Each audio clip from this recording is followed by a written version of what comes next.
વડોદરા શહેરમાં drink and ડ્રાઈવની વધતી ઘટનાઓ વચ્ચે આજવા રોડ સ્થિત પોદાર ઇન્ટરનેશનલ સ્કૂલ નજીક એક શંકાસ્પદ ઘટના સામે આવી હોવાનું જાણવા મળ્યું છે।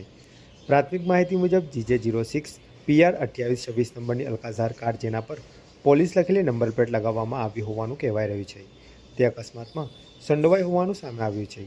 સ્થળ પરથી કારમાંથી દારૂની ખાલી બોટલ મળી આવ્યા હોવાનો પણ સ્થાનિકોએ આક્ષેપ કર્યો છે। અકસ્માતમાં સયાજીપુરા ગામના રહેવાસી વિનોદભાઈ નાયક અને તેમની પત્ની દીપિકાબેન નાયક ઇજાગ્રસ્ત થયા હોવાનું જાણવા મળ્યું છે। બંનેને 108 એમ્બ્યુલન્સ મારફતે SSG હોસ્પિટલમાં સારવાર માટે ખસેડવામાં આવ્યા છે। આ ઘટનાને પગલે પોલીસ લખેલી નંબર પ્લેટનો ઉપયોગ કોણ કરી રહ્યું હતું, નંબર પ્લેટ અધિકૃત હતી કે નહીં, તેમજ ડ્રાઈવર નશાની હાલતમાં હતો કે નહીં જેવા અનેક સવાલો ઊભા થયા છે।